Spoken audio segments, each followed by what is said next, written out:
Good evening, folks. It's another great day in the neighborhood right here in Cary, North Carolina. It's nice outside. It's been up into the 70s most of the day. So here we have a roll opening of a 1955D roll. It's a little bit special because this one actually shows a nice RPM right on the end of the roll, which is a very nice FS listed RPM. Brings some pretty good money too. So these things are highly sought after coins. We could get quite a number of them in this roll. Who knows, right? So there is 50 chips there with 50 names. And right there is one that I'm going to use to give away the wrapper. And so I've got my trusty bag ready. Get my names inside the bag. Let's see, who else here? Eric Beyer, Farm Dog, Levels of Madness, Jessica, Joe McBride, Matthew the Great, Coin Roll Hunter, Farm Dog. Dare I say Fire said Farm Dog. Well, Bill. There we go. James Worley. Hey, how you doing, buddy? So, got that together. Let me move this little stack of coins right here. Started going through a couple of rolls of 1982 that I got in a deal the other day. Picked up a roll and opened it up and started going through it. And they were supposed to all be 1982 Philadelphia large date zinc coins. Turns out about half of the roll, half of 3 rolls that I went through were 1982 Philadelphia small date zinc. Yes, I looked through them for the double die reverse. None of them had the double die reverse, but you're still talking about a $30 roll in lieu of a $1.50 roll. Nice, nice, nice. I like it that way. All right, I'll continue to get my area a little bit straighter here because I'm in need of extra space to do my job here. What's up, Mantic? How are you doing, brother? Hope everything's going very well there in Lone Star State. Okay. All right, now I'm ready. I'll go ahead and pop my roll open. This is a Blaine Newport roll. He had opened another roll like this one, and it, I believe, produced close to a dozen of the RPMs. There might have been some other minor RPMs in there. We'll figure it out. We'll get it all figured out right here. Come on, roll, pry it apart for me. I didn't pry it, tore. Darn it. That's the first one. In all the reveals that I've done, this is the first one that tears open.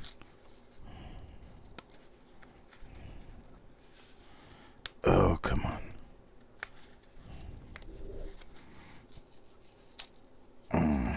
There we go. Alright, I didn't come apart very cleanly.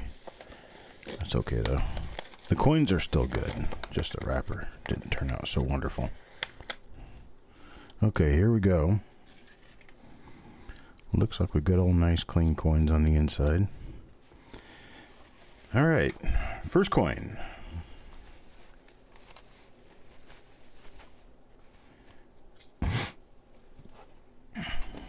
Oh, gosh, would you look at that? How could I have drawn that as the very first one out of the bag? Come on, people. Let's get this shuck up a little bit. There we go. Dan. Dan will get the first coin. Oh, let me check my scoop here, see why it isn't working properly.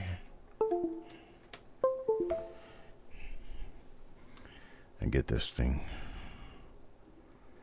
Hello.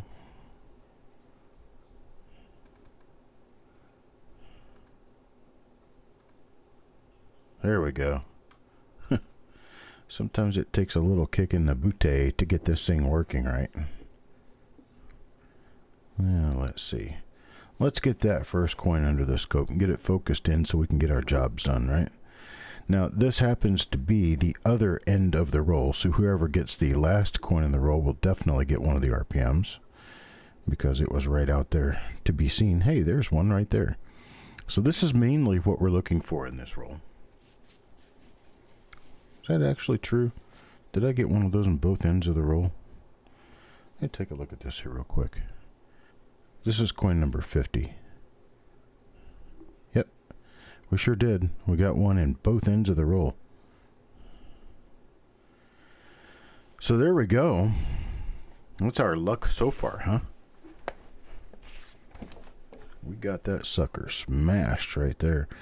So that's an RPM number 3, FS-503. It's 1955D 1MM003. It is a cherry picker listed die variety. It has a D over D tilted and then an east. So it has an east and tilted is basically the way we would call this. Let's take another closer look at this. I zoom in some on it. Get a good, nice, qualified look at it. You see little marks of stuff all over the place here, but most important is that you can see an extra vertical bar to a D mint mark in the middle of the mint mark. And then those two hooks coming out to the east, that's actually the upper and lower curve to another D. You can almost see the entire D right here as you look at it. And then we've got a split in the upper and lower serif. So these things are super nice, and Deanne never ceases to amaze that she got one of those. This is the side that was exposed. Oh, wait a minute. Let's move it back out a little bit so you can see it. Not studying molecular structure of coins today. We're studying the coins themselves, so let's turn it down so we can actually see what we're looking at. And it is a nice coin. It's a nice red coin. Each one of these I pull off of this is about a $25 piece, if not $40, depending on its grade. So $25 to $40 value for each one of these. So that's that. Pretty nice. Very nice. A good start for a roll right here. So that's going to be, of course, that's going to be our first die for the day. But that's the one we know that we're looking for in here. There could be something else in here that we don't know that we're looking for until we find it. So let's get on to coin number 2. Coin number 2 will be Joe McBride. So here's Joe McBride. Let's see what Joe McBride gets. This is not one of those.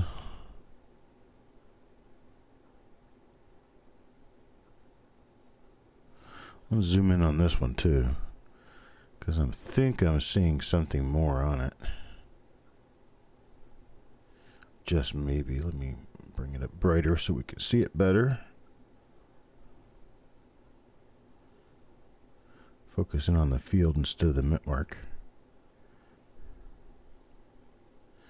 Now, I guess we're not seeing something more than I thought we were. What's that? That's the mouth. I need to move down here. Can't see a whole lot of mint mark when you're looking at the mouth. Yeah, I don't think I'm looking at anything here, so I'll zoom it back out. Bring the light back up so we can see what we're doing. And move on. I thought maybe some of that clutter going on around the mint mark was going to spill out to be something, but it doesn't appear so. Let's check for an eyelid. Ooh, there is an eyelid on this one. That's a minor doubled eyelid right there. So we'll pull it out anyway for the time being, because it appears as though we have a minor double diobverse. In that doubled eyelid, you can see that extra little eyelid down below the eyelid. That's what we're usually looking for in these, so perhaps we might have 2 varieties coming out of this roll so far. Let's take a look at the reverse and see if we come up with anything doubled on the reverse. I don't think we're going to, because 1955 D is not very well known for double die reverses.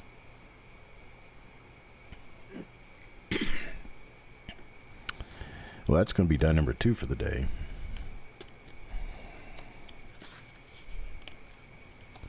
And so it's going to be for Joe number... Oh, wait a minute.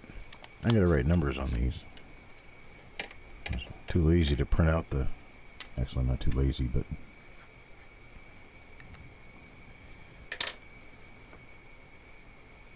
Wasn't very wise about how I handled my time management coming into this. I had to go to the store today. That was a ordeal in itself. Wife and I did go to the store together, though, so we got to suffer together. Actually, Publix was doing pretty well today with what they had available. I went to Harris Teeter the other day, and they were almost out of everything. All right, Paul Hampton gets coin number 3. I'm going to go ahead and write that number 3 on here. There we go. Paul Hampton gets coin number 3 in the roll. And this is coin number 3. Some nice shiny coin.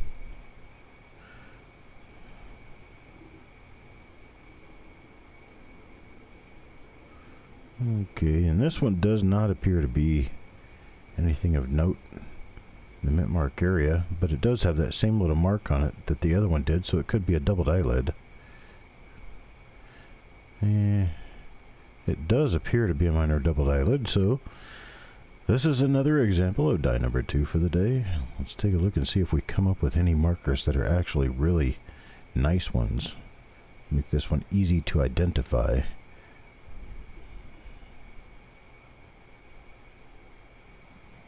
What I was looking at was the little marks.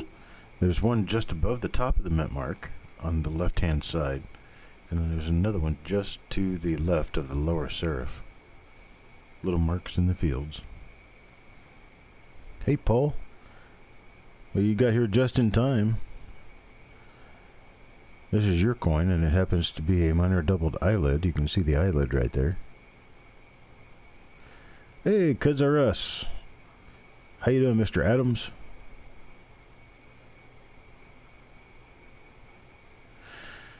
Okay, so I'm going to have to use those little marks next to the mint mark to recognize this die from coin to coin because, well, I've already done it once. May as well keep it that way, right? Alright, so we've got coin number 3 is die number 2 for the day. Coin number 4 is going to Paul Hampton as well. So I'll write a number 4 on here. And at number 4 will be Paul Hampton's coin. And here's Paul Hampton's coin number 4. We have another one of the doubled eyelids here. I can tell it's a doubled eyelid because of the little marks next to the mint mark. You can see that little hook on the top of the mint mark. It shows us we've got one of our little doubled eyelids. Here's the doubling on the eye as it appears. I'm not really sure it is, but it looks like it is. So I'm just going to hold it out for now. We'll figure it out later, one way or the other, right? Okay. Let's take a look at the other side and see what happened on the other side. We are going to have a roll reveal sale at the end of this broadcast. I have a number of rolls ready to go, raring to go. 10 different rolls we're going to sell spots in.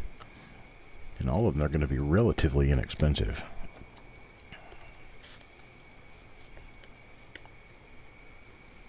That is a die clash into the chin. You're very observant, J.O.B. Juan Vieira. Thank you for showing up. I appreciate it, sir. Okay, so Deanne's going to get coin number 5. Coin number 5 here. This is for Deanne. I'm going to show the chip to the camera and then flip it over and show the name. This will be coin number 5. And, hey, there we go. There's one of them. FS-503, RPM number 3, a D over D over D. Worth a pretty good little pile of money, I'd have to say. Little struck through next to the S in trust. Very small one, though.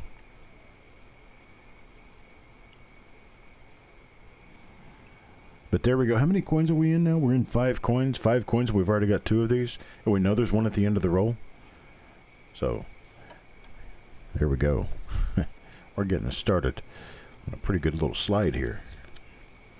5 coins in. We've got 2 of these so far. Coin number 6. Coin number 6 goes to... Coin number 6 goes to Mr. Worley. And write number 6 on here. Coin number 6 for Mr. Worley. And let's see what Mr. Worley gets. Okay. Well, you knew that eventually we would have to run into a die that we haven't seen yet today. And this is exactly that. It's a die we have not yet seen today. We've got nothing under the eyelid. It appears as we have no hub doubling on the obverse. And I tell you what, this whole coronavirus thing had to just show up right as spring was knocking on our door. We got trees turning green out there. Little tiny leaves, but we got seed pods everywhere. We've got little whirligigs and everything else spreading around out there. And I tell you what, the pollen is absolutely horrible.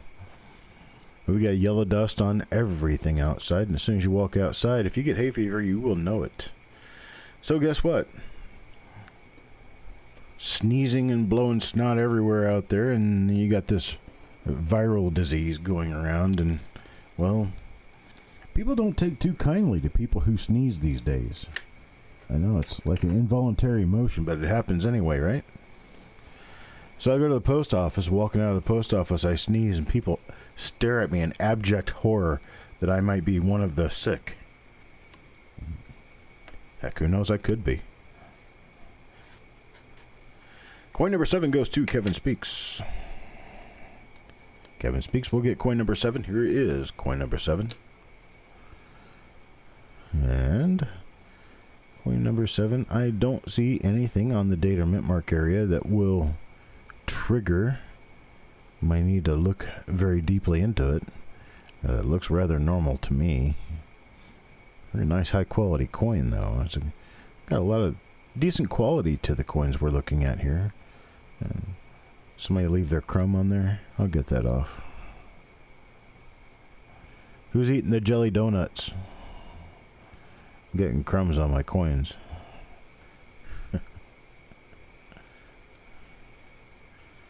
Alright, here we go for the other side. Let's take a look and see what happened. Because I got nothing on the one side.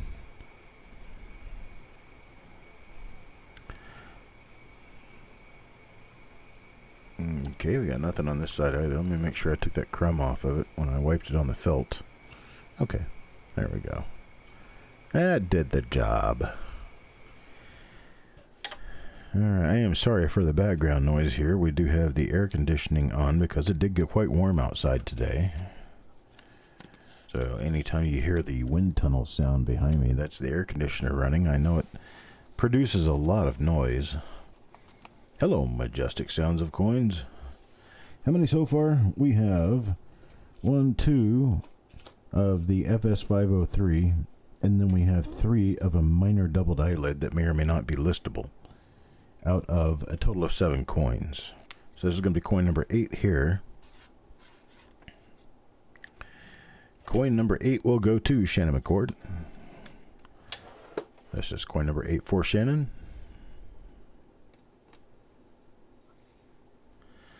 Let's see what we have. Oop, we got a spot between the 1 and 9 of the date there. And this coin does not appear to be marked as one of the doubled eyelids, or a double die, or an RPM. So once in a while we're going to come out with a coin that doesn't have anything on it, because I'll tell you what, if the varieties were that common, they wouldn't be worth anything now, would they? Be way too easy to find. I'm not sure very many people even want to collect them if they were that common. Let's see here. Yeah, you find a half a dozen RPMs in a roll, you've got a good roll. And so far we are on that pace for sure. I'm sorry I'm hacking and cacking at you, but I'm in the middle of hay fever season. Seems there's a lot of hay fever going around.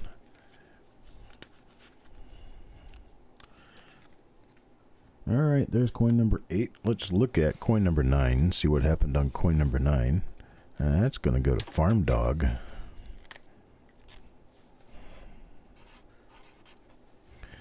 So coin number 9 goes to Farm Dog. Let's take a look and see what coin number 9 has on it. Oh, there we go. There's another one of the FS-503s. FS-503 is a D over D over D RPM. They're very sought after. In this condition, they're about $25 to $30 coins, if not more.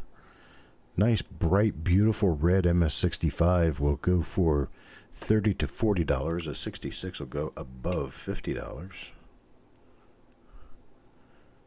Nice little marker right there. A die break on the T.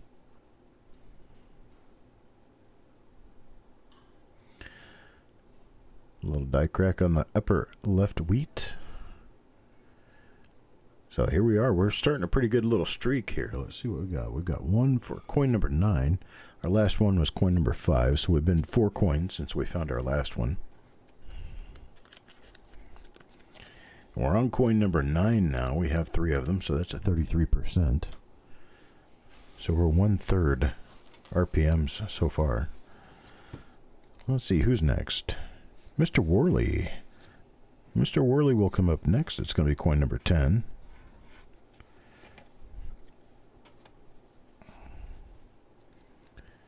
Coin number 10 looks like this. Okay, we don't have any markers on this one showing us anything outside the ordinary so far.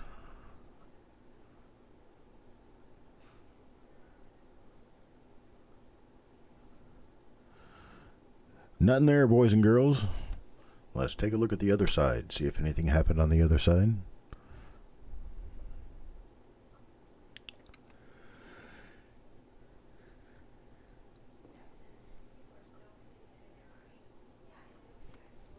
Okay, nothing on this coin.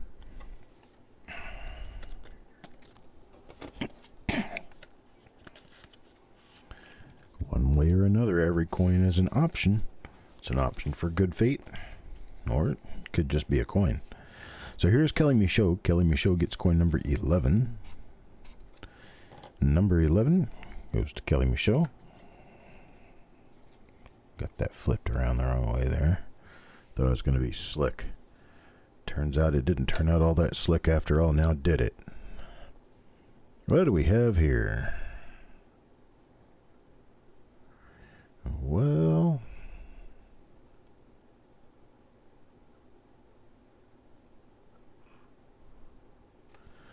there's some small chance we might have a little mint mark issue going on here. That little thing sticking up out of the top of the D kind of reminds me that it could possibly be an RPM. Let's have to take a look at it up close when we go through this roll again later on. That is a die scratch inside the eye.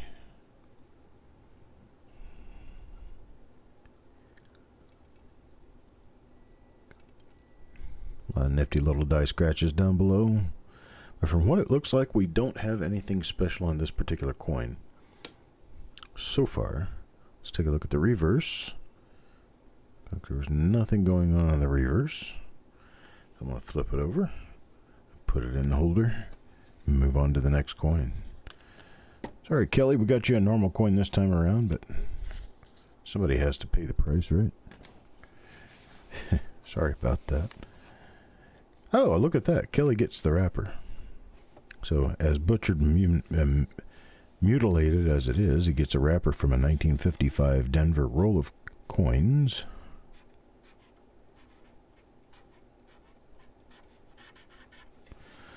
So, there's Kelly Michaud. Here's the wrapper. It doesn't have a particular bank name on it. It's just stamped 50 pennies. That was it.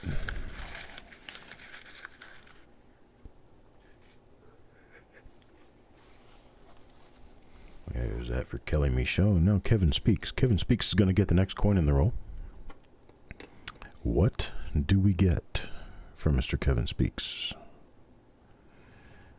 It looks like a normal coin.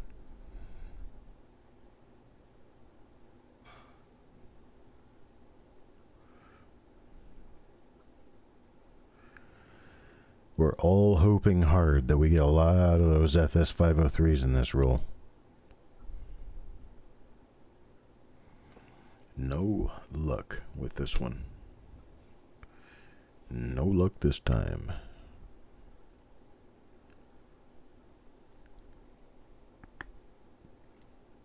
Come again tomorrow.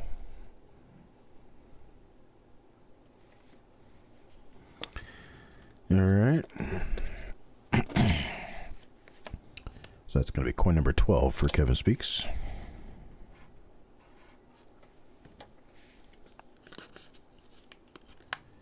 And now on to coin number 13. Lucky coin number 13 will belong to Adam Chambers.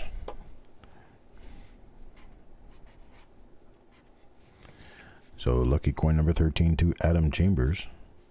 Let's see what coin number 13 looks like. Well,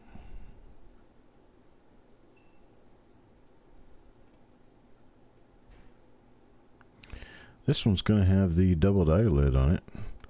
You see those two little die scratches, the one above the D, and then the one right next to the lower left part of the serif. You can also see the clash right there in the throat. And but I'm not 100% sure. This is what it looks like, but I'm not 100% sure that is a doubled eyelid. I'll have to give it a much closer look once I can get it under my other microscope. I'm here on the reverse real quick to see if there's anything on there, and I don't see anything worth putting it under the scope for. This is a very high luster coin, though. Very nice luster. Very, very nice luster on this one. So that's lucky coin number 13. Moving on to coin number 14. Coin number 14 will go to Mantic.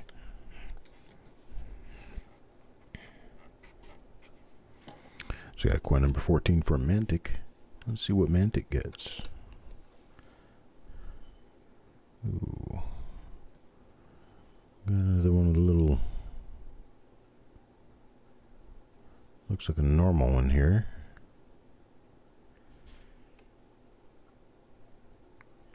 Yeah.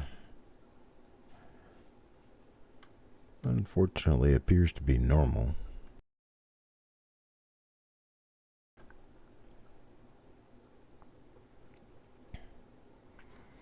Alright, so let me flip it over and take a look at the reverse real quick with you. Might be able to find something on here to talk about, right?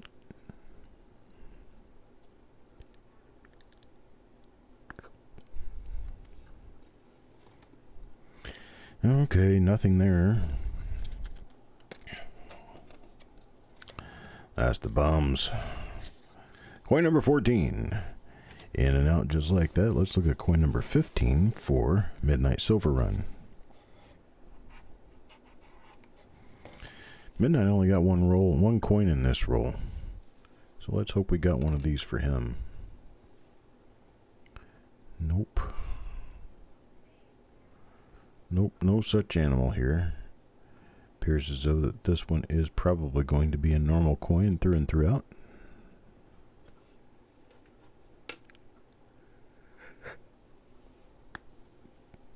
So it looks like this roll is going to produce some really nice FS listed RPMs, but other than that, not much of anything. That's the way the roll unravels, it's right. And that's the way the cookie crumbles.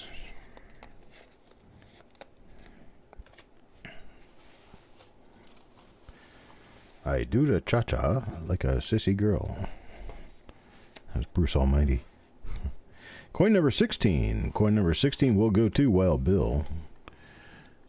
So let's see if Wild Bill's crossed fingers and leprechauns and four-leaf clovers can get him the luck he deserves here. Oh, yes.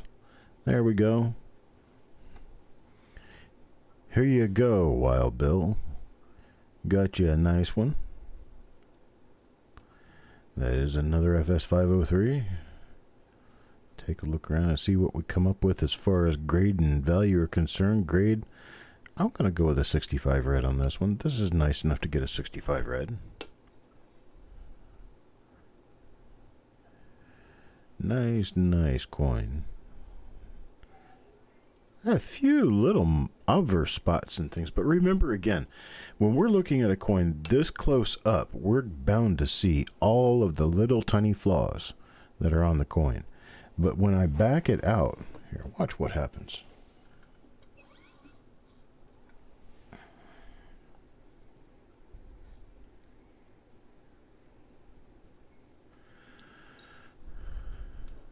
Okay, so it's a little spotty. You can definitely see that third D out there, though. Very nice. Very nice. So we do have ourselves an FS-503 RPM. Not much going on the reverse here. I'll go ahead and put this in the holder. A 4-wile bill. I'll put it on the pile with the others. Okay, let's look for coin number 17. Coin number 17 will go to Doug Reese.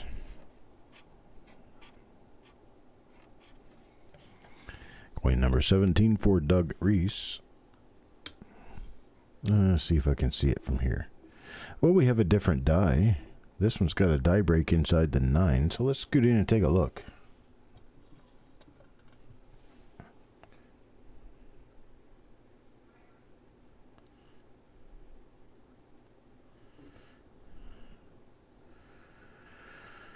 Well, I don't see anything except the die chip in the 9 so far.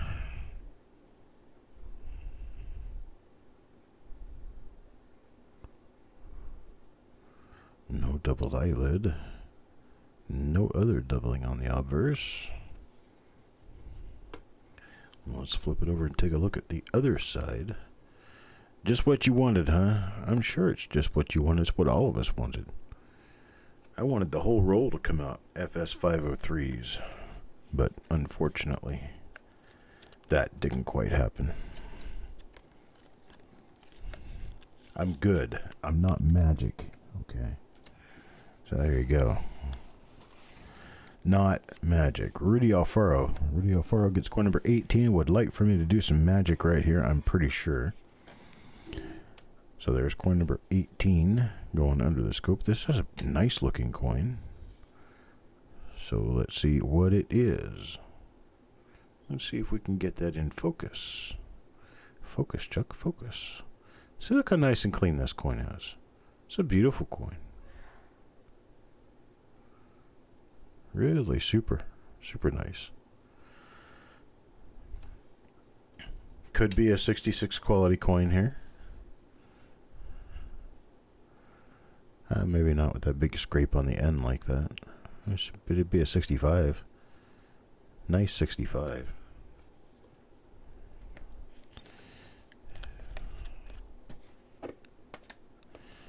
Alright, that's for Rudy Alfaro. And now drawing for coin number 19. Coin number 19 will also go to Rudy Alfaro.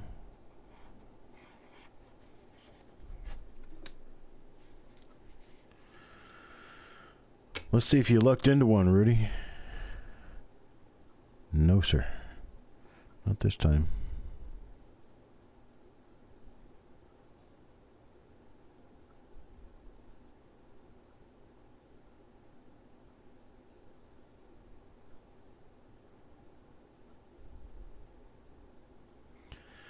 Nothing there.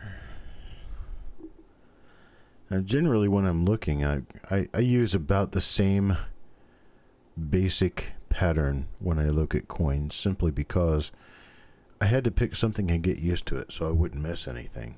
And if you'll notice, typically I start near the 4 or 5 o'clock position on the obverse where the date and mint mark is, and then I work my way backwards around the circumference of the coin, going counterclockwise until I reach that date mint mark area again. Then I'm pretty sure that I've seen most of it. I go up and down straight through the center so I can be sure I didn't miss anything in the center.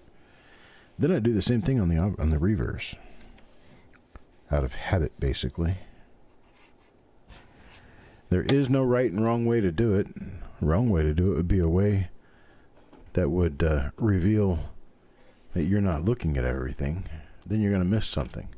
Otherwise, there is no wrong way. This one's for Joe McBride here. This is going to be one of the doubled eyelids, because I got that clutter around the D.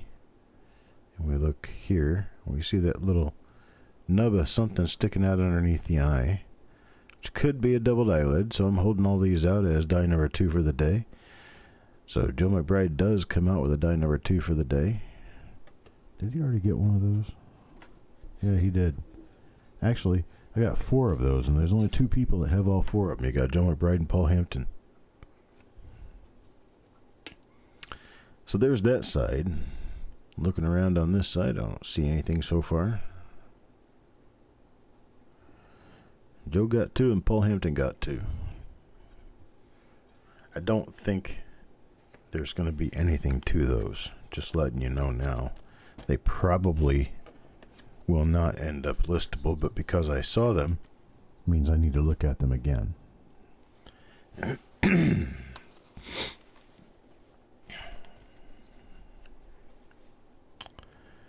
Doug Reese. Doug Reese will get coin number 21. And Mr. Reese, this is coin number 21 just for you. What do we have? We have a doubled eyelid again. Another one from that die. There, you can see it down there rather clearly. There's a little spot sticking up right underneath the upper eyelid. You see it's got a dark shadow around it. Makes up for what would be a second eyelid if it were hubbed more clearly into the die.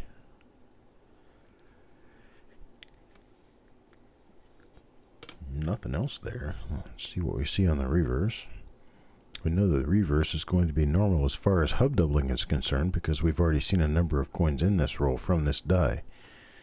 But I check the reverses anyway, just to be sure that I'm catching anything that could be a little error, like a new die break or perhaps a clash, or more likely something struck through or a lamination. So that's coin number 21. Coin number 21 is going to go on our pile for die number 2 for the day, and then we're going to move on to coin number 22. Coin number 22 will go to Rudy Alfaro.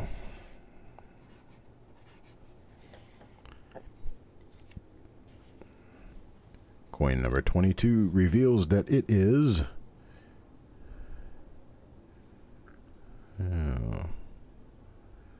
normal. Yeah, I do believe we have ourselves a normal coin.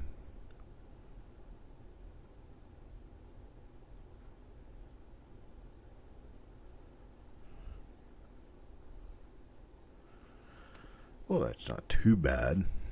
It's not great, but it's not too bad, right?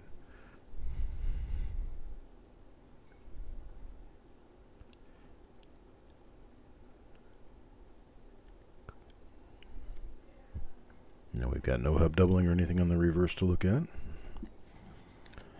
So let's move on to the next coin in the roll. Next coin in the roll is going to be number 23.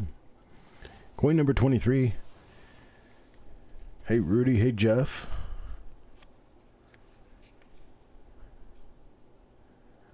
There you go. FS-503 and MS-65 red graded sells for $60 to $150. So JOB is going to get a shot at one of those coming up right here. It's coin number 23 in the roll.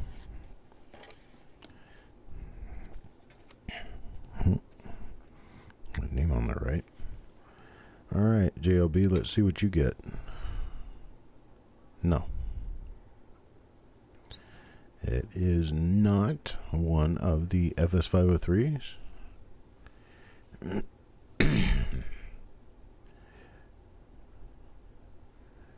Not a double die that I can see.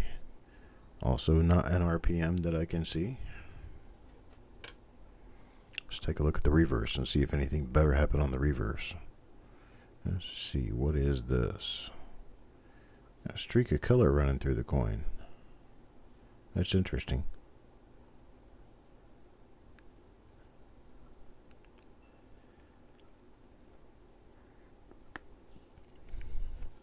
Other than that, we got ourselves just another normal 1955D Lincoln cent. And this is for JOB. It's going to be coin number 23 in the roll.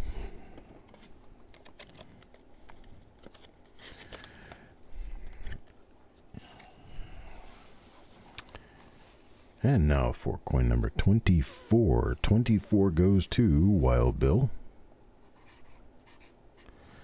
Here's your second chance, brother.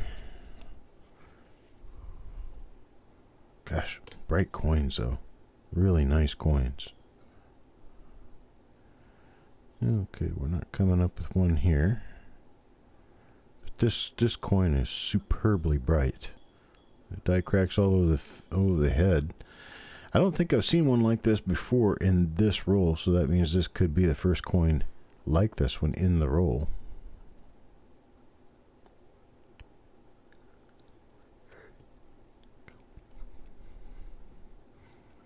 Makes me want to turn it all around and take a really good look at it and make sure I'm not missing anything. It doesn't appear as though I'm missing anything, so I'm just going to keep moving.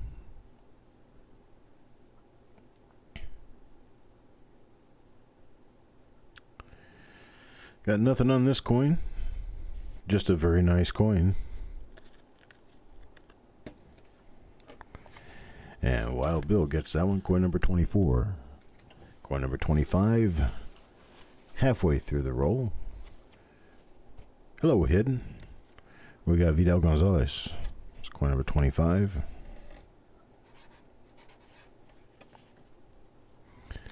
There we go. Vidal Gonzalez gets...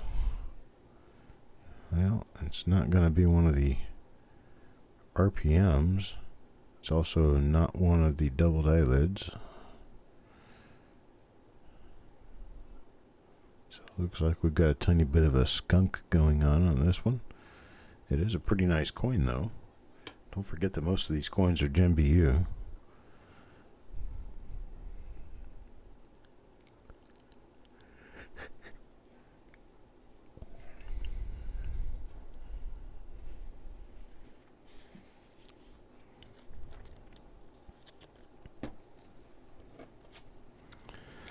That's coin number 25. Next up will be coin number 26. Coin number 26 goes to Mr. Mantic.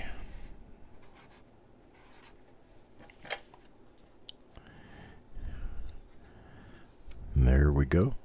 That's for coin number 26 for Mr. Mantic. And we will go to a commercial break.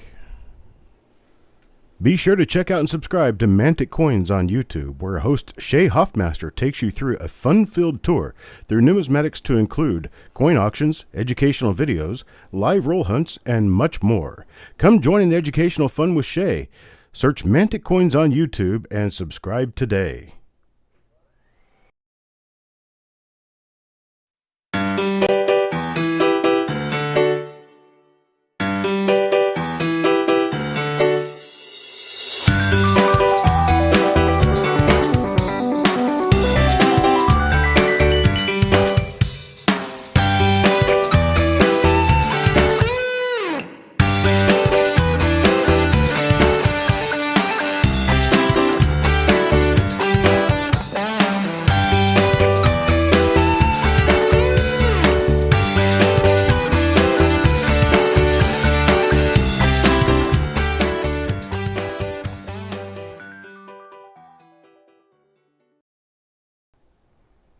The best in online auctions just got better.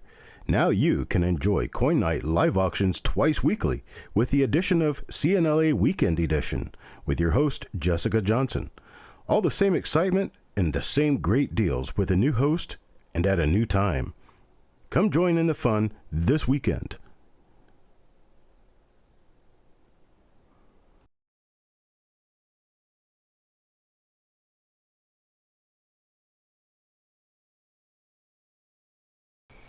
And I'm back. Now we have Mantic's coin right here. I've not looked at it yet, so we will see Mantic's coin. Oh, that's a bit of a bummer. Well, it is one of the doubled eyelids. but it is not FS-503. Having a little bit of trouble picking it off of this coin, but it is the same die.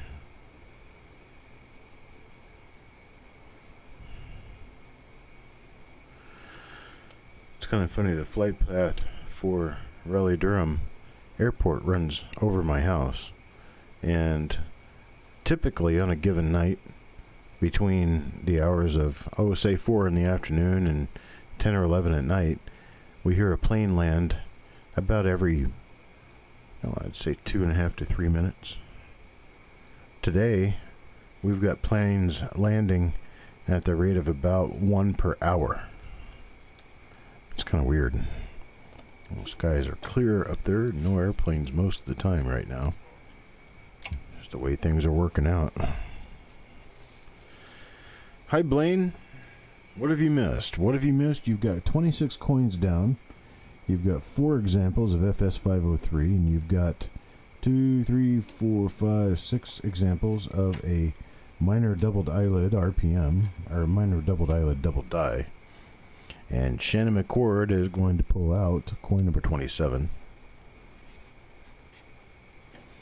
Coin number 27 to Shannon McCord. Let's take a look at it and see what it has.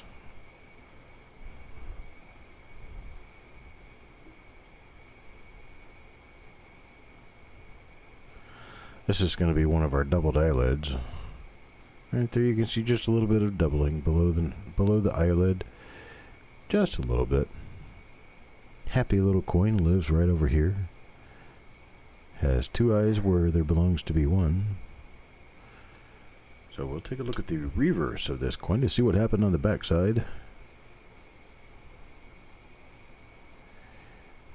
Not much. Just a relatively decently struck 1955 D Lincoln cent there. But we do have another example of die number 2 for the day.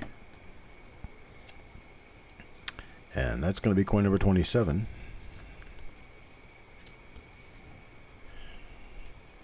Now for coin number 28.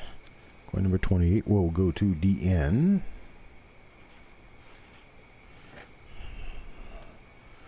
Wonder if Scott's watching.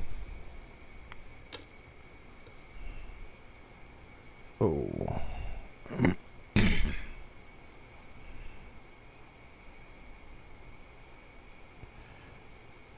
appears that we do not have the FS listed coin, but we may have an RPM here. Some chance of it. Let's see what we got going on here.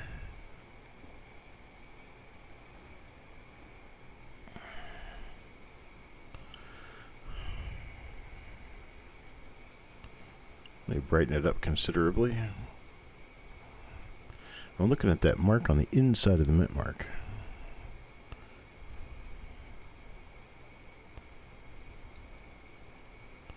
Thinking that could be something. It's kind of hard to tell though.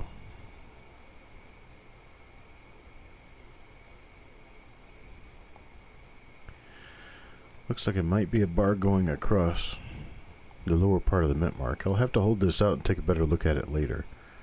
There's a bunch of stuff going on here that tells me that it may not be anything. It looks like rust on the die. It may not be an RPM, but you can definitely see there's a lot of speckles on the die right around the lettering. I'll stick this off to the side, but it'll probably come back as nothing.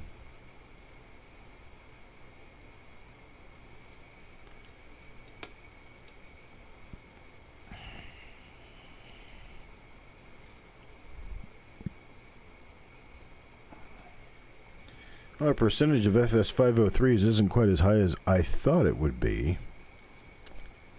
Given they had the 503 on the end of the roll, we do have one more at least to go through, but that would only make us with 5 right now.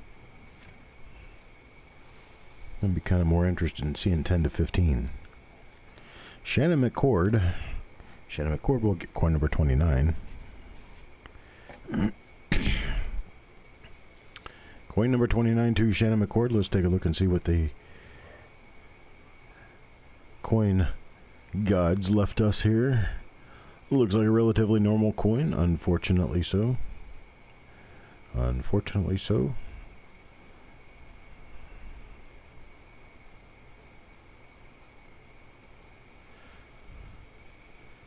Hello, Midnight. Well, you got one coin in this roll, and I think your coin turned out to be just a normal coin, but we are finding a few examples of FS-503, the D over D over D RPM, plus we're finding some of a particular die that I believe may be too minor to list, but it is a very minor doubled eyelid. We found about half a dozen of those so far. And we are 29 coins into the roll, going for coin number 30 right now. Coin number 30 is going to be for Wild Bill. Now, he already has one of the FS-503s, but we can actually look and see if he gets another one here. Bam. There we go. It's got a couple little marks under the one, but it's still an FS-503. D over D over D RPM. So that's 2 in one roll. I think he's done pretty well here. Yeah. It's time to vote him off the island. He has his big pull for the roll.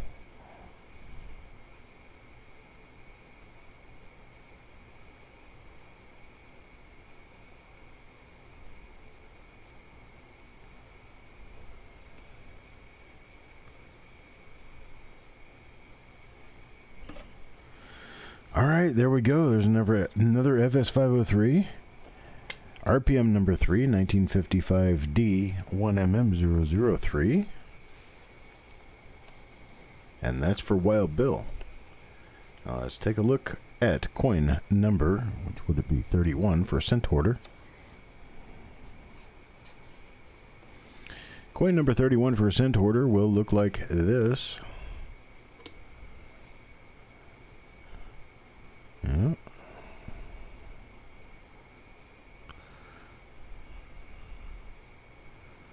Nothing big going on there. Now, for those of you who have just shown up, you might want to make sure that you've got all the best that you can into your signal by the end of this roll, because at the end of this roll, I'm going to have 10 more rolls that we're going to offer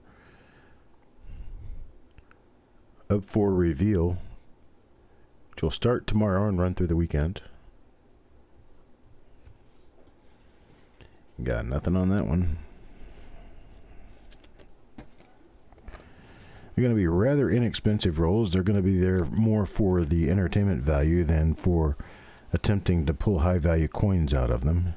Rudy Alfaro comes up next. Rudy Alfaro with coin number 32. Lucky coin number 32. Of course, all the coins I pull out are lucky, aren't they? Yeah, maybe not this one.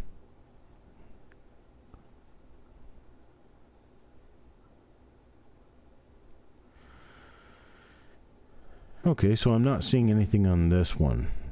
Still could be a lucky coin. It doesn't mean that the coin has to have anything anomalous in the design. Could be a lucky coin in that if he catches this coin and keeps it in his pocket for a while, he might get lucky someday. And then he can go back and say it was the coin that did it. And then the coin becomes something special because, well, he internalized and made it special.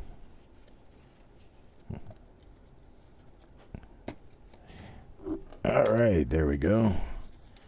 That's coin number 32. Let's check coin number 33. Coin number 33 is going to go to Adam Chambers. Oops. Pen wanted to stop writing there for a minute. So there's coin number 33 for Adam Chambers. Let's take a look and see what we get. Not the FS listed die. Not the doubled eyelid.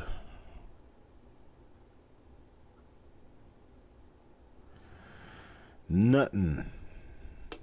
Not nothing on the obverse. Let's take a look at the reverse and see if there anything happened here that would be worth us talking about and moving on. And I don't see anything, so we will just move on to the next coin. Hey, Robert. You're still in Florida, right?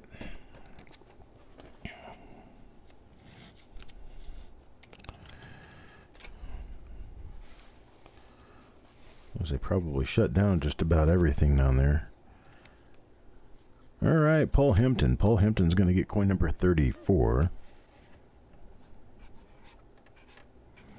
One thing they didn't shut down was the beaches and the heat and the sunshine, so you enjoy that while you're there.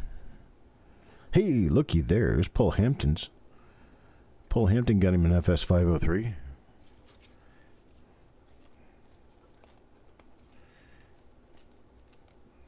We're not spreading these very thin. Deanne got 2, Farm Dog got 1, and Wild Bill has 2 of them. And this is Paul Hampton's first. So here's Paul Hampton's first FS-503 out of this roll. Makes the 6th such coin out of this particular roll in 33 coins. So that's a roughly... 6 and 5, 5 and 6. So where are we there? Probably about 15%. 15%.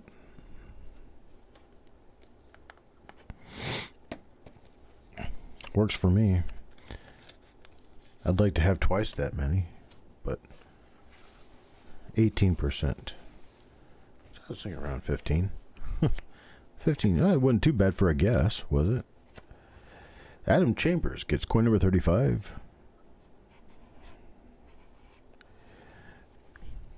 Coin number 35 to Adam Chambers. And this thing's nice. Some of these coins just flash. I mean, they're like almost proof-like flash. Okay, we got nothing there. See, look at that luster. I mean, that luster is just awesome on that coin. Lots and lots of luster. We've got luster.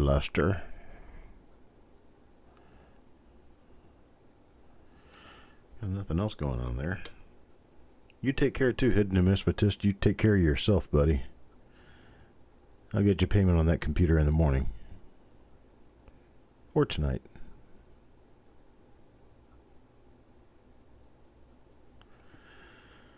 Alright, nothing there. Nothing there.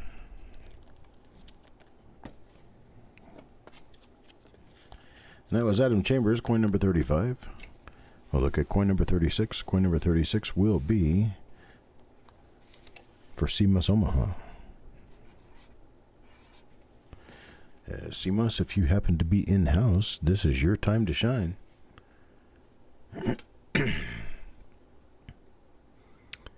Okay, we got another one of those wonky dies. The ones with the little clutter all around the 9 and the 5s.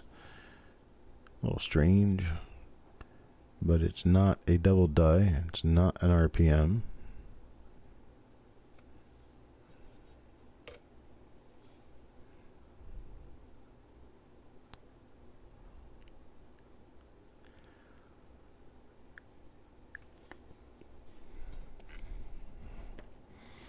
Okay, move on beyond this one. That was CMOS Omaha, coin number 36. Now for coin number 37. Chuck Patello. Coin number 37 goes to Chuck Patello. Let's take a look at coin number 37 and see what we have.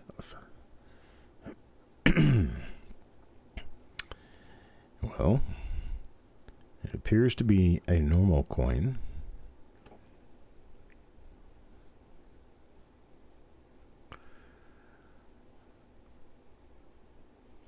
Sorry that my voice and my eyes and my nose and everything are all affected by this hay fever I got going on. But it happens every time I see yellow dust outside. It crawls up inside my lungs and makes me feel a little bit on the miserable side. It's not necessarily a bad thing. It's just a wish it didn't have to happen to me thing. Alright, there's coin number 37. Let's take a look at coin number 38. Coin number 38 will go to CMOS Omaha.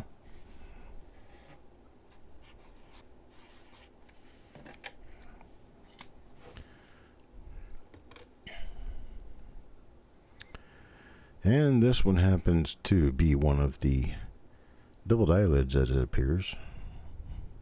There's our markers. And the doubled eyelid, if it is one of them, actually shows up right there. Starting to have my doubts as to whether this is anything at all, because it tends to be difficult to find on some of the coins, and that should not be the case. Typically, when you have a double die, if it shows up pretty well on one coin, it's going to show up pretty well on the other coins too. Because double dies tend not to wear away quite as easily as other anomalous marks that weren't supposed to be on the die to begin with. Because double dies will have the same type of relief as the rest of the coin, which is a bevel, like a trapezoidal relief.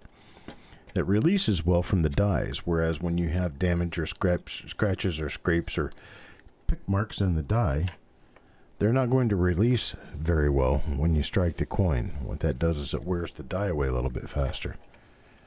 This is going to be Rudy Alfaro again. It's coin number 39.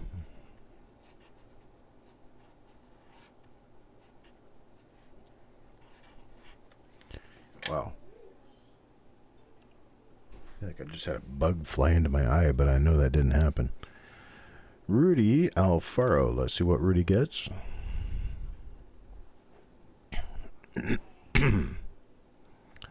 This is going to be one of our doubled eyelids, as it appears. Boy, I'm really beginning to wonder. Maybe it's two different dies, and I'm just seeing similar marks around the mint mark. And I'll have to split these apart, but it does appear that it's the same die, but this one does not look like a doubled eyelid. I have seen the doubled eyelid rather clearly on more than one coin. The pollen is bad in North Carolina right now, I'll tell you that for sure. That is no joke at all. Let's see what the next one looks like. It's going to be for Chuck Patillo. It's going to be coin number 39. That's going to be number 40. And we had to be getting pretty close to the end of the roll. There's Chuck Patillo, coin number 40. This will be coin number 40. And we again do not have an RPM, but this one does appear to be, again, one of the coins that belongs to the die that had the minor doubled eyelid. And that's just what I'm thinking I see. I may find out that I'm totally wrong at the end of the broadcast, but usually I'm not too far off the mark.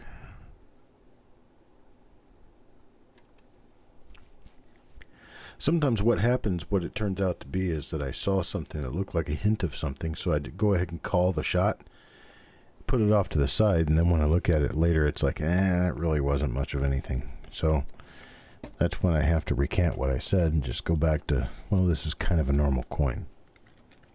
There's been other times when I've caught something that I thought, yeah, it's not really all that great, but I'll check it again anyway. And then when I do check it, it's cool. It's really nice. Mantic gets coin number 41. Another chance for Mantic to pick up a 503. What do we find? Not a 503.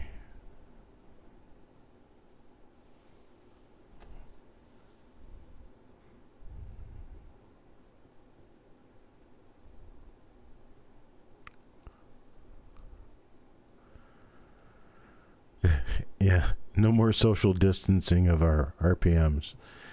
We need a thick crowd here, folks. I don't know what that is going on above the L. It's like the die wanted to break or something.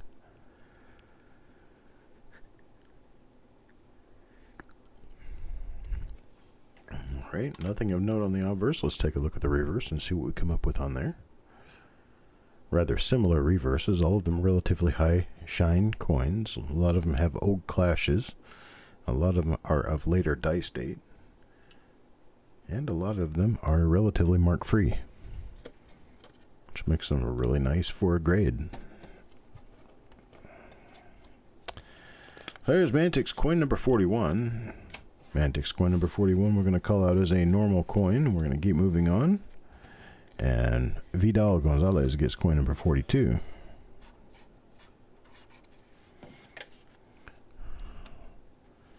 Here's coin number 42.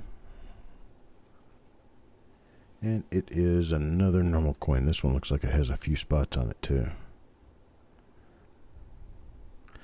Yep, that's some sort of a gouge right above the L, but this is the same die that I just saw. Just saw one of these before.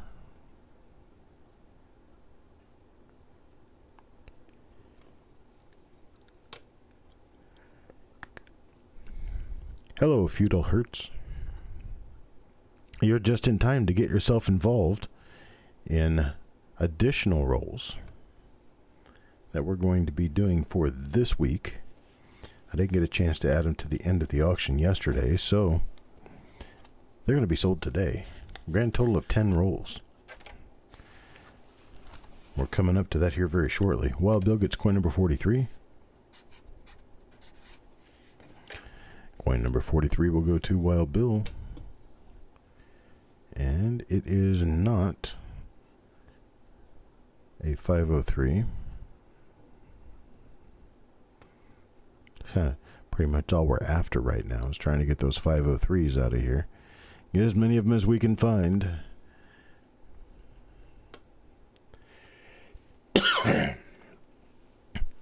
Now, what I'm going to be selling today, Feudal Hertz, is going to be roll reveals, which means exactly what I'm doing now. You purchase the rolls, you purchase the coins prior to the roll being opened. When the roll is opened, your name gets pulled out of a bag and you get the next coin in the roll regardless of what it is. You could end up with a good stack of die varieties. You could end up with just normal coins.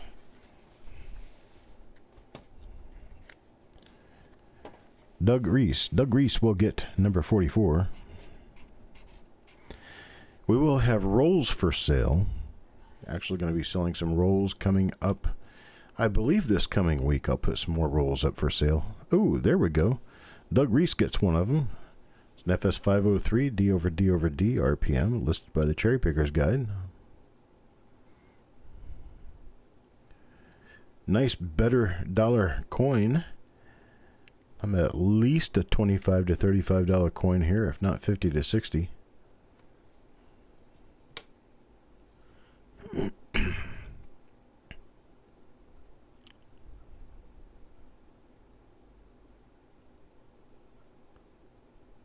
Nice looking coin.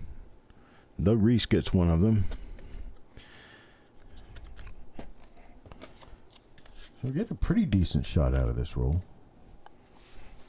But it's been 10 coins since we found our last one.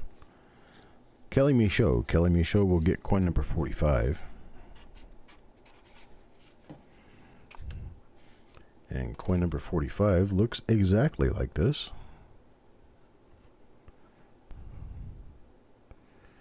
Looks like we get ourselves nowhere with coin number 45.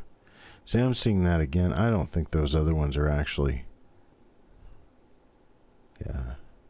I'm kind of thinking those other ones are not actually doubled eyelids because I'm seeing that anomalous mark. Well, this is another coin from that same die, so we'll put it off to the side just in case.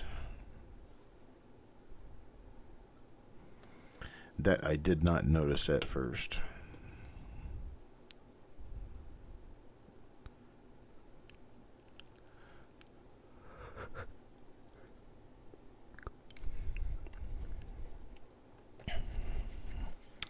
Alright, that's Kelly's coin number 45. And coin number 45 will be one of the die number 2 for the day that I'll be going back to check later on to see if it turns out to be anything. Joe McBride will get coin number 46.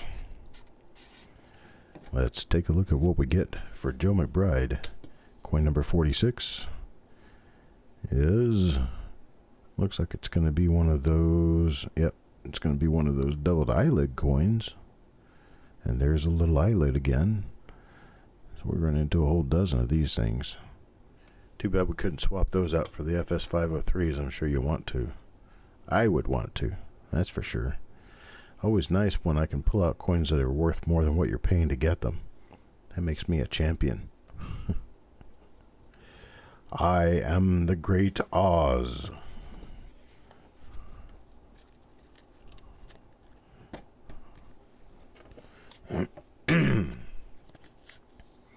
Hey, Feudal Hertz. This is exactly what I was telling you, is that here after the end of this roll, we're on coin number 46 right now, we're going to go through a number of other rolls that I'm going to sell the coins from those rolls prior to the rolls being opened. Rolls will be opened later in the week. And now is your time, your chance to buy into them. CMOS Omaha. CMOS Omaha will get the next coin, and it is, appears to be a normal coin. Nope. Looks like it's another one of those doubled eyelids. Right there. A little minor doubled eyelid.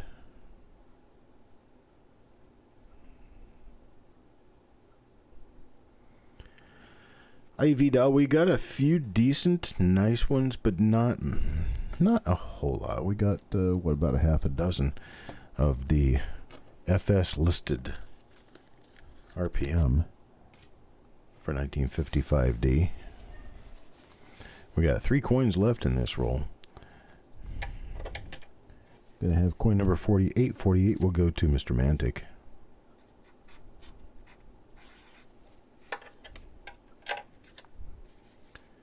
There's coin number 48 right here. And nothing on this one. Is that one of the... No, it's not. Not one of the doubled eyelid ones.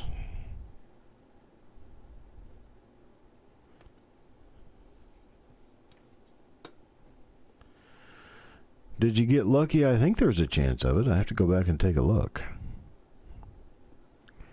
I don't remember who got every coin in the roll. Sometimes I can, but not always. So that was going to be Mantic. That's coin number 48. Now on to coin number 49.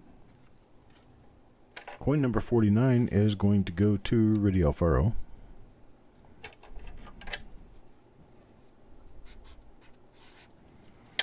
So if this one turns out to be an RPM, we know that we have 2 of them in a row, because coin number 50 is the coin that we looked at on the outside edge of the roll to tell that this was a special roll. And this one is not one of them, so the next coin, to whomever it goes, will be one of the FS-503 RPMs.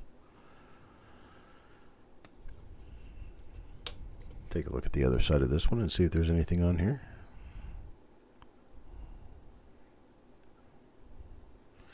Not. That's going to be coin number 49. That's Rudy Alfaro.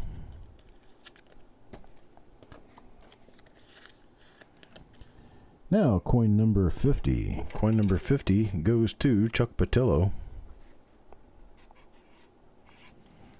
So we know he's going to get an FS-503. Let's take a look at the reverse first. Oh, a nice shiny coin. You can tell this was on the inside of the roll.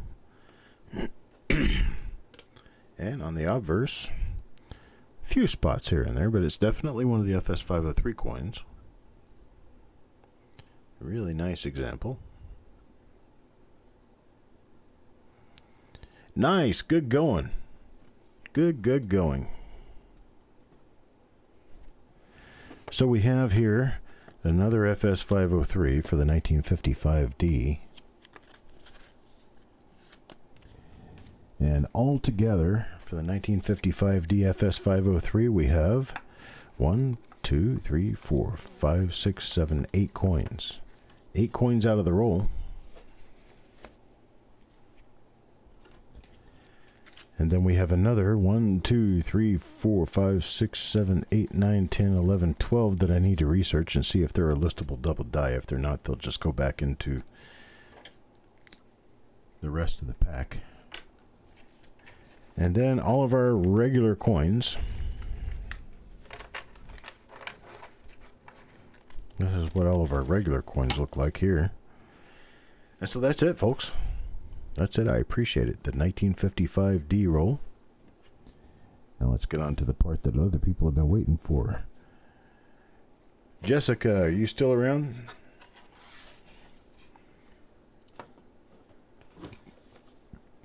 I need to give you access to the sheet. Either that or I'll tell you what I'll do. You're here, so what I'll do is I will move these over to, because I forgot that it was I'm working in a different file, so I need to give you access to the proper place where you'll be able to do your magic on your dual monitor computer, thanks to Hidden Numismatist. And I will just copy all of these rows.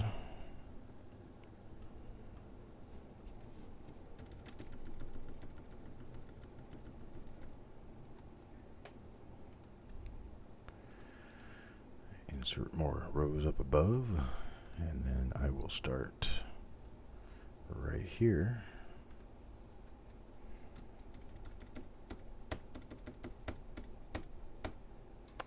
Folks, we're going to end up with a very special roll this time around because we are going to pass by the 100 roll mark in roll reveals.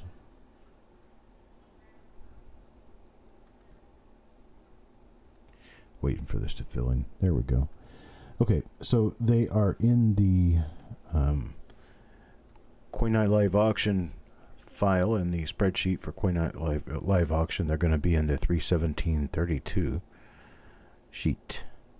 Let me know when you get there and you found them, and we'll go ahead and get started. Let's see here. How many people do we have in here right now? 29 people. Not too bad. Not too bad. You guys will get your chance to get in there. That's for sure. Okay, so let me bring up a slideshow for you. If I know how to find it. There we go. Is that the next one? Yeah, number 97. So, let me get this so that I can see the chat because, well, the chat is now hidden from my view. I don't want to do it that way. Thank you very much.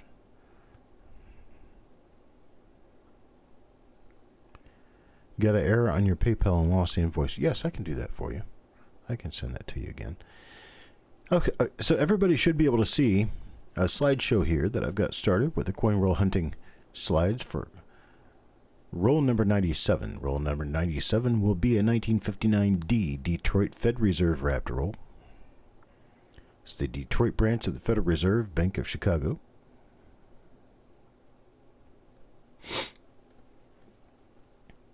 And so what I'm going to do with this one, these coins are going to go for $2 per coin. $2 per coin. They're 1959D. 59D does have a number of repunch mint marks. I think Wexler lists over 100 different repunch mint marks for these now. And so they'll be $2 per coin. We're going to go ahead and start the sales of those here. 1959D, $2 per coin, a limit of 5 coins per person.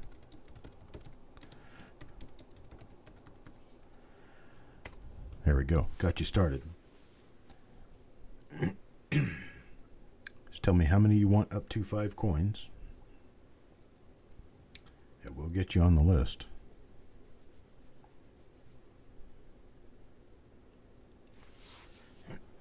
So Chuck Patillo for 2. We'll get Eric Beyer for 2. Or 5. Sorry, Eric Beyer gets 5. Joe McBride for 3. Jeff Dunn for 3. Firm Dog for 2. Adam Chambers for 3.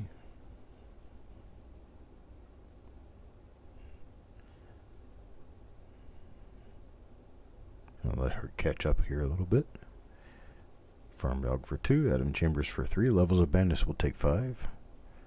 So Levels takes 5.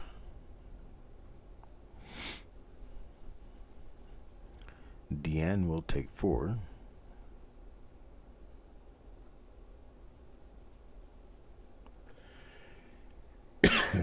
Jim Fletcher for 3. James Worley for 4.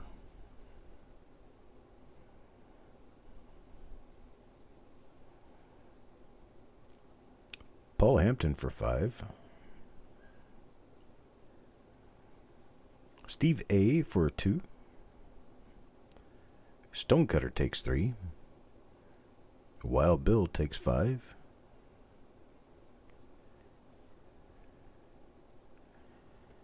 Let's see where we land right now. 1, 2, 3, 4, 5. There will be 1 coin left in the roll, and that 1 coin will go to Shannon McCord. So Shannon McCord will get the last coin in the roll. My apologies to Feudal Hertz and Dennis Paulson. I do not have any coins left in this roll. However, let me go to my settings here real quick. Just remembered that I forgot to key this in.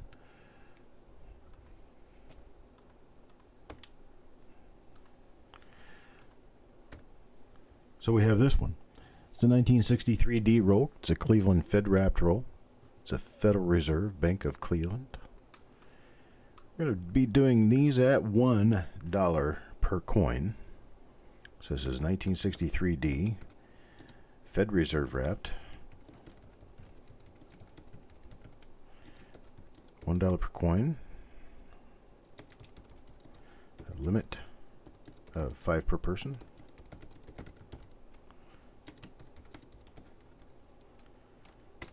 There you go. 1963D Fed Reserve wrapped $1 per coin. Limit of 5 per person. In these, we would hope to find some of those 3/3 DDO number 1.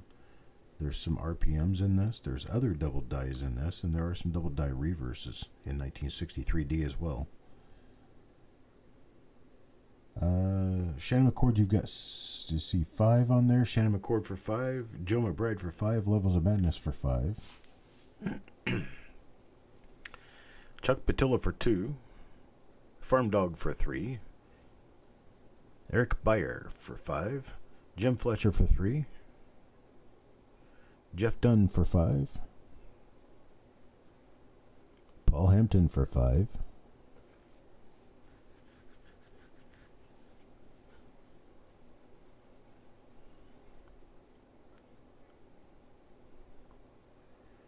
It's alright, Shannon, I'll figure you out.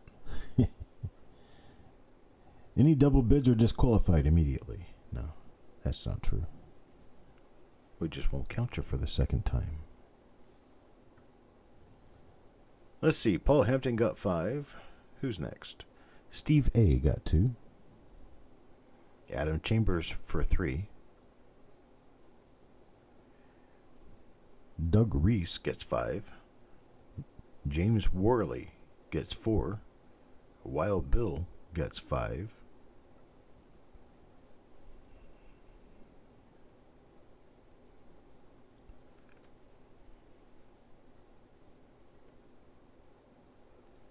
Deanne will get 3.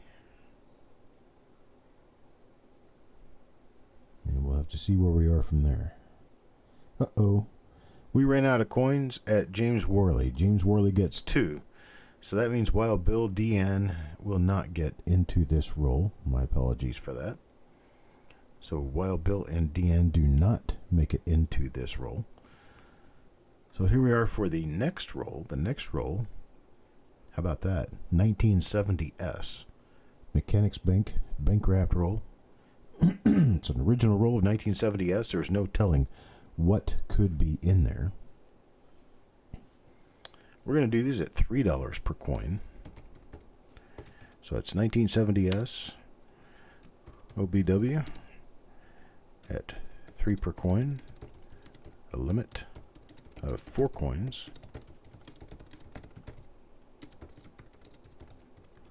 This one's going to go fast. So So it's $3 per coin, a limit of 4 coins per person. There you go.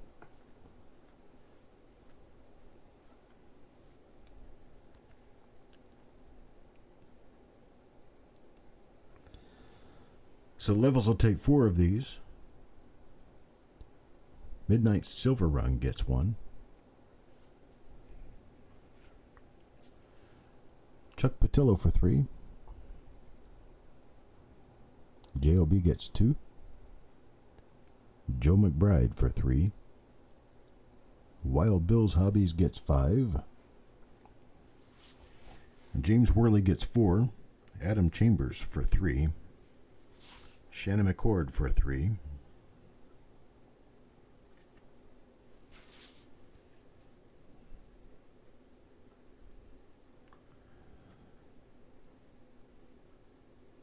Farm Dog wants 2. Jeff Dunn for 3.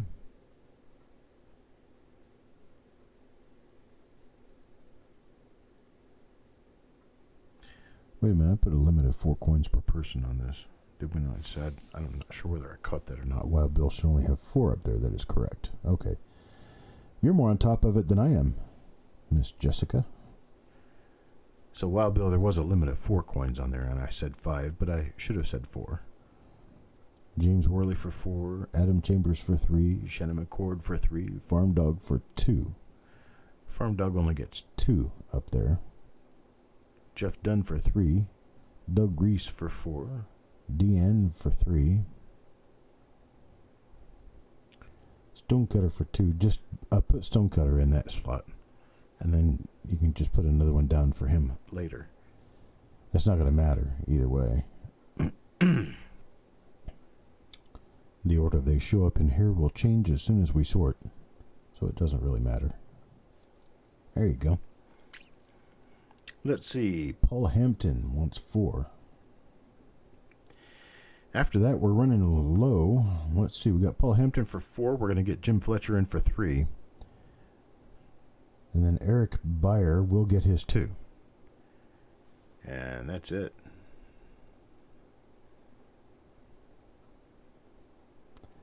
That's it. Eric Beyer gets his 2. So let's take a look at the next roll I have up for availability.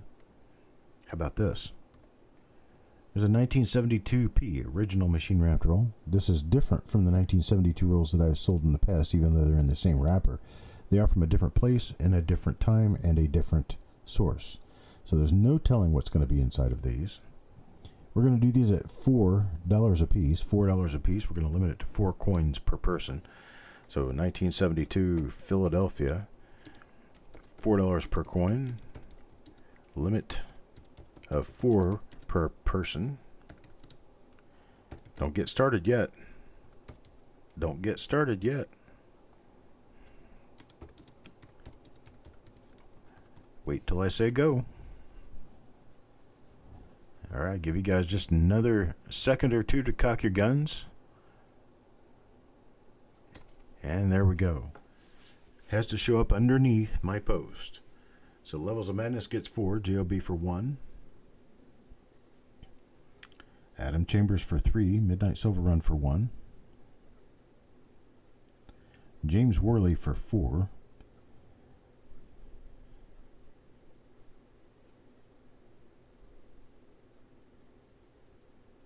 Wild Bill gets 4. Chuck Patillo for 3. And then Eric Beyer for 4.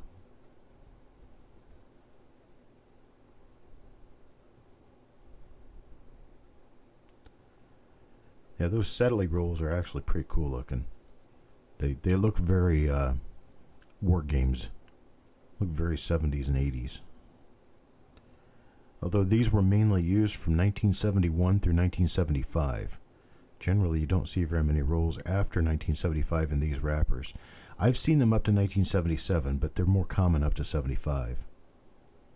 Once you get to 78, these things just weren't really used that much anymore.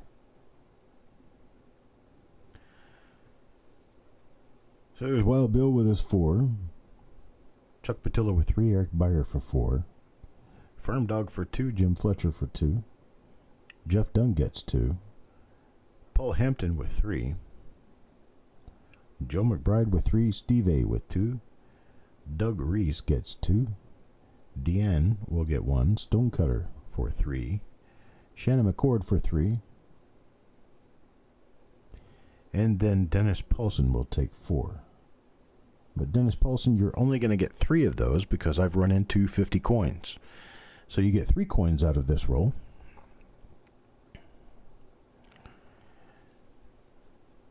And so there we are. So let's move on to the next roll. Next roll is going to be this one. This is an original 1985 D roll. 1985 is very well known for nice RPMs. So these, I'm going to run these at $2 per coin with a limit of 5.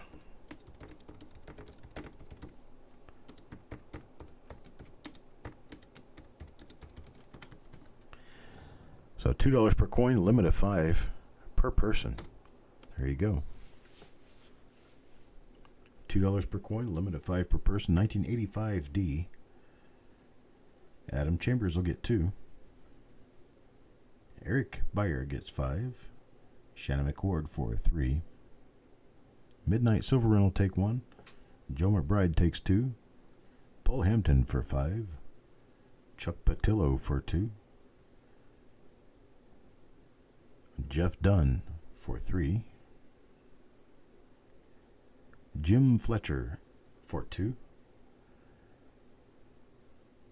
James Worley for 5. Got plenty left. So we got Doug Reese for 5, Farm Dog for 2, and Deanne for 1.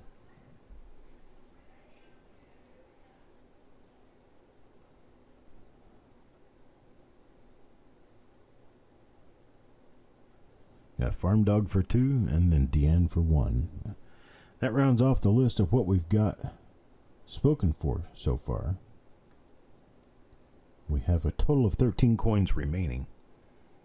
Joe McBride wants one more. Well, let's do it this way. Let's start it all over again. And I'll give you another shotgun start. You have a limit of 2. Limit of 2 per person. So we're going to do a limit of 2 per person. Still $2 a coin.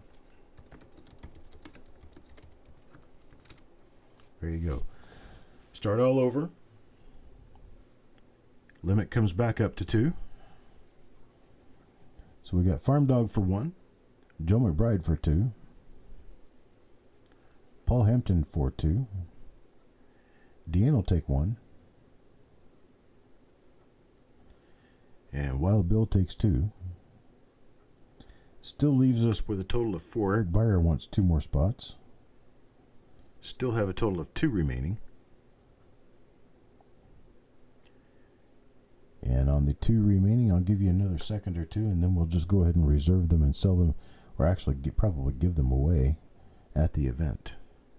So I think that's what we'll do. Let's just reserve those last 2 coins and give them away. Okay, on to coin roll hunt number 102. 102 is going to be an 87 Denver roll, 1987 Denver. 1987 Denver is one of those years that's got some fantastic RPMs. In fact, it's even got one that's got a separated D next to the 9 of the date that are very, very scarce and very, very valuable. In fact, I think there's only 2 or 3 of them known.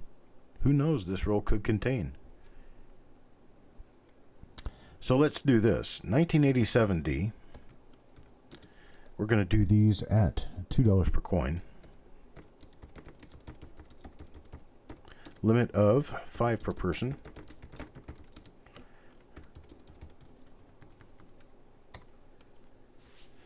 $87D, $2 per coin. Limit of 5 per person. Go now. That's a limit of 5.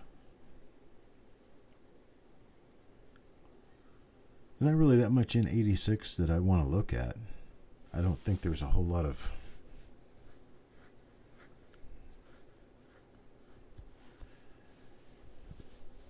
I graduated in 86 as well, Jim. So that means we're the same age. We're both old. Let's see. Chuck Patillo gets 3. Farm Dog for 3. Jim Fletcher for 2. Eric Beyer gets 5. JOB gets 2. Paul Hampton for 5. We have James Worley for 5. Joe McBride for 2. Adam Chambers for 2. Deanne gets 1. Wild Bill for 2. Shannon McCord for 3. Nope, Deanne only wanted 1. Wild Bill for 2. Shannon McCord for 3. Jeff Dunn for 2. Stonecutter gets 5. Dennis Paulson for 5.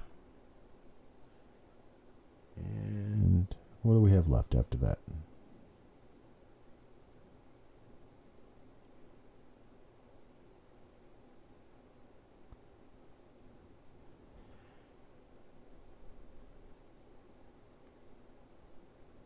Okay, so we've got a total of 3 spots left. What I'm going to do with that is reserve all 3 of those, give them away during the reveal for this roll. So we've sold 47 spots. We're going to have 3 blank spots to give away. The way my giveaways work is if I draw your name and then I draw one of the giveaway spots, you get that giveaway spot. So it kind of like doubles up on the people's coins, which I enjoy doing. So here's our next one. This one's going to be interesting. We're either going to hit on this or we're going to miss on it. If we hit, it's going to be a really, really nice hit. If it's a miss, it's just going to be a miss. So we're only doing these at $1 per coin. It's 1995D.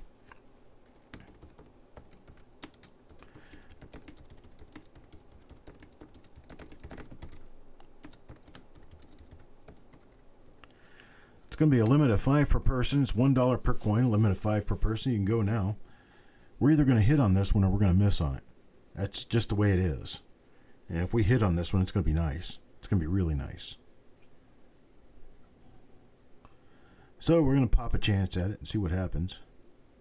You spend more than that on a piece of gum these days. Joe McBride gets 4.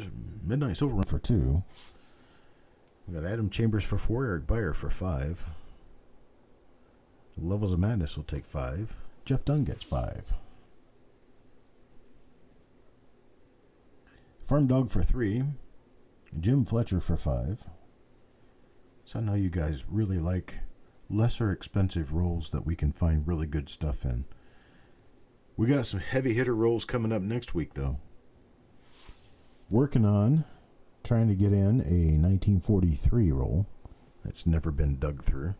And it's a Batdorf roll. Batdorf roll means they were wrapped very tightly, and having been wrapped very tightly by the nature of the machine that wrapped them, they could be really, really high-grade coins. And in fact, some real high-grade coins have been found in other rolls from the same source. So we may get that. There will be others. We've got wheat rolls too. We've got a number of wheat rolls remaining left to go through. We're not going to run out anytime soon. And I tell you what, being locked in the house, we're going to have plenty of time to do this too.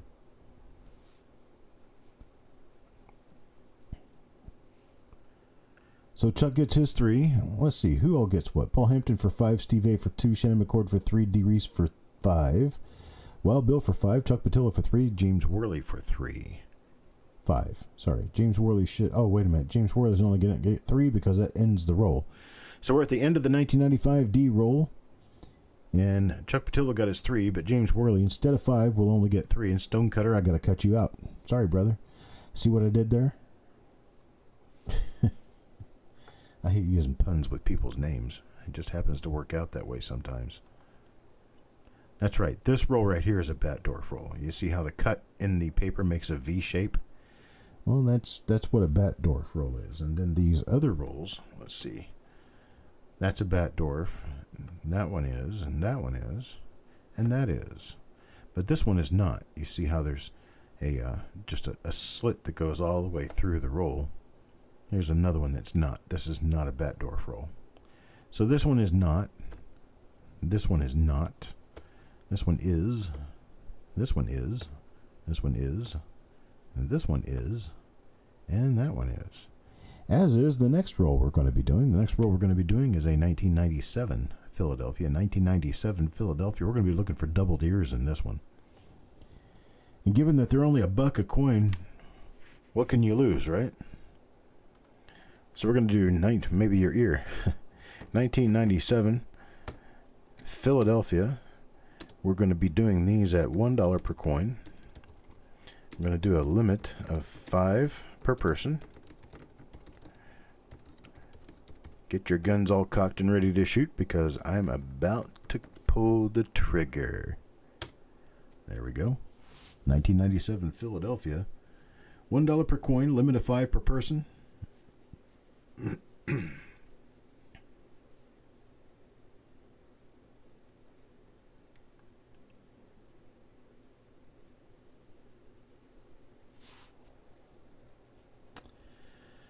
We got Shannon for 3.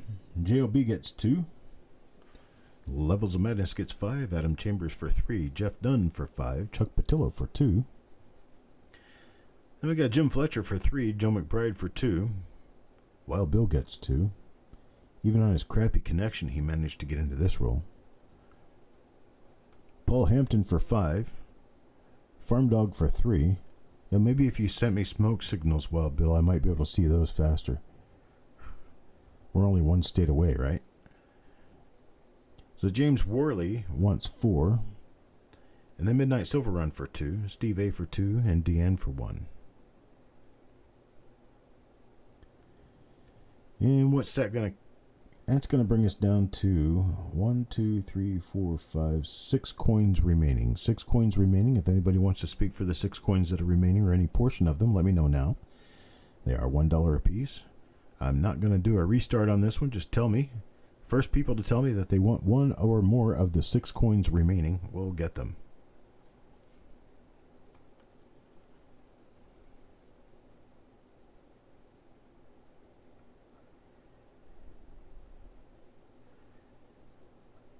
So we got 6 coins remaining. Looking for someone to take at least 2 or 3 of the 6 coins remaining. Anybody here who's already got their limit that wants more? Levels, Jeff Dunn, anybody else? Eric, you could have an entire bag that doesn't have any on it, but this one roll could. Okay, so Shannon will take 3, Joe will take 2 more.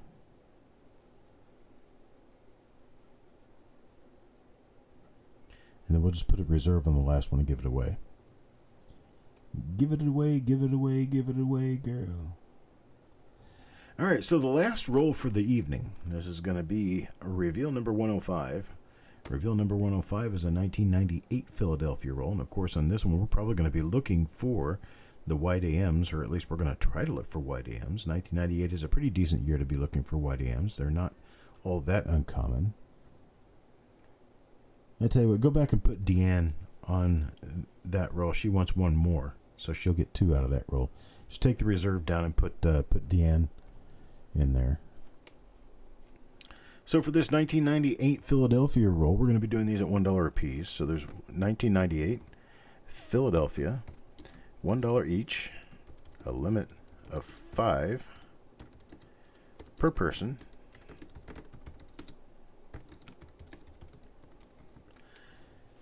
Go now. Good old bank 1 roll. We got Jim Fletcher for 5. JOB gets 2. Eric Beyer gets 5. Farm Dog for 3.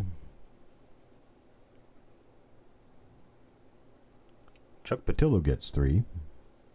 Joe McBride for 5. Adam Chambers will take 3.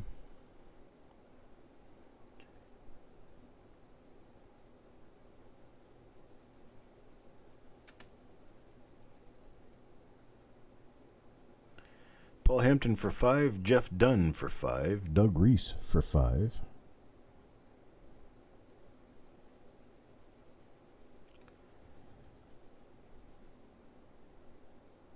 Well, we're not going to get all the way through the people on this one. We're going to run out of coins. We got DN for 2. And James Worley wants 5. That's going to leave one coin remaining for Shannon McCord. So Shannon will get the last coin in the roll. That's going to do it, folks. I appreciate it, but I am finished. That's all we have. So I hope everything's going well for everyone. A couple of people who are typically in our reveals and in our auctions that I've not heard from, so I'm going to keep making attempt to get a hold of them. Kind of flew through the sheet. You did very well. I did say 10 rolls. Did I not do 10 rolls? See here. We did 96, 97, 98, 99, 100. 1, 2, 3, 4, and 5. 96 was, I see where we're going. 96 was today's roll. Oops. This morning I had 10 reveals to do. Did I miss a roll in there somewhere? 59, a 63, a 70S, a 72, an 85, an 87, 95, 97, and then 98. That's 9 rolls. I should have said 9 rolls. But yes, we did have 9 rolls. 10. I probably should have shown you a list of what we had before I got started so you'd know where you want to spend. I kind of forgot about that part too. We got it all done. Nothing painful about it. We'll have fun. We'll have fun, then we'll do others. All right, folks, I tell you what. I've got a few people I'm trying to get a hold of to make sure that they are okay. And I want everyone here to pinky swear that they're going to continue showing up whether you buy anything or not. I really don't care. I want to see you. I don't want to necessarily see your wallet. I just want to see you show up and say hi. So if you're out there and you're just not saying hi, then you're making me worry about you. And I don't like to worry about people. Know that they're at least out there. You're damn straight, Stonecutter. I'm going to play dad. Here's James Eubanks. Okay. Here's one. I'm still looking for New Marshall. Blue Sandy, I saw you last night. Just keep coming by. Coin Junkie.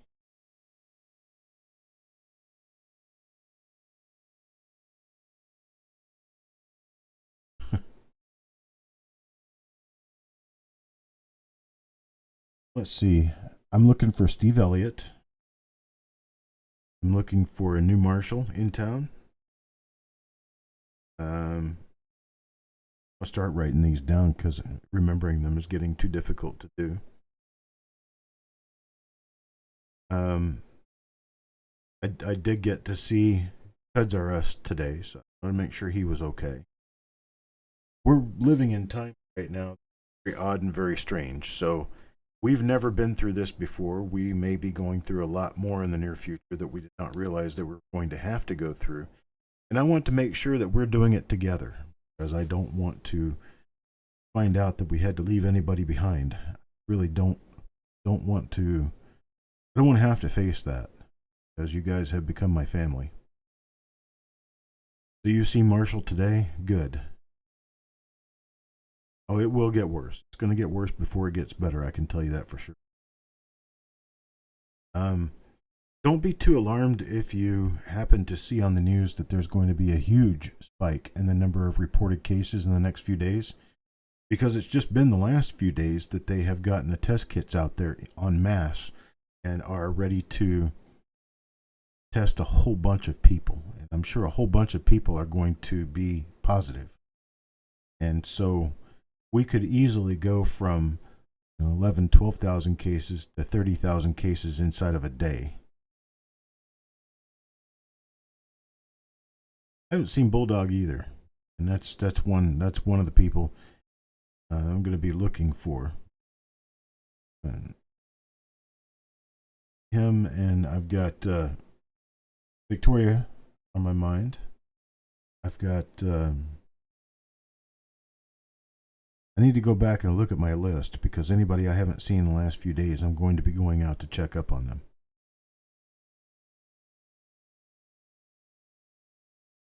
Where's here midnight? Is it in Washington? Can't remember where you are.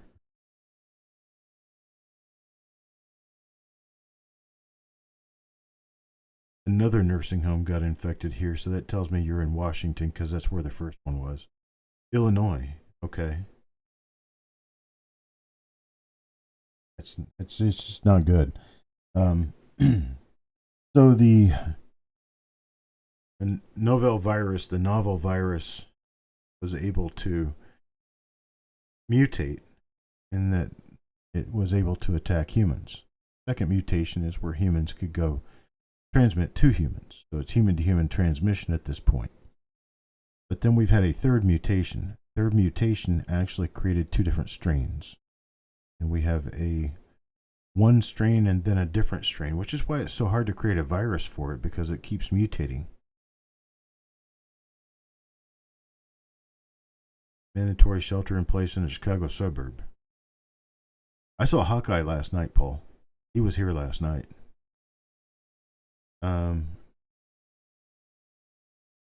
Or in your area in the last day. I think we've got 24. We've got 24 cases in Wake County, North Carolina, which is the capital city county. We've got Raleigh and Cary and a few other towns in this county. Right next to Durham County, where Durham is. Jessica, you have no people in your county. So that's why you have no cases in your counties. Corn does not get the virus. Stonecutter, that almost surprises me because the city, New York City, of course, is a different country altogether. But New York City has thousands, I think. Gargle with vinegar if you get it. If I tried to gargle with vinegar, I'd be yakking everywhere.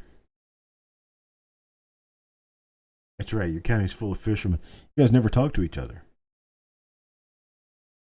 560 miles away. You must be way up in the Buffalo area. Buffalo, Watertown, something like that. Be that far away from the city.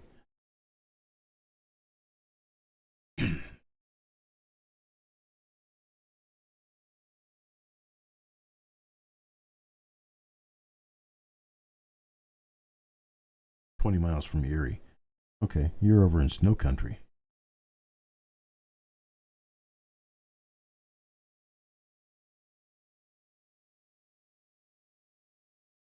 Lake Effect snow country. Well, I tell you what, it keeps getting spookier every day, but I tell you what, I don't think it's anything that we should be so overly scared of that we can't function on a regular basis. So that's what we're working toward here, is functioning. We can function, we can do our things, we can get things done.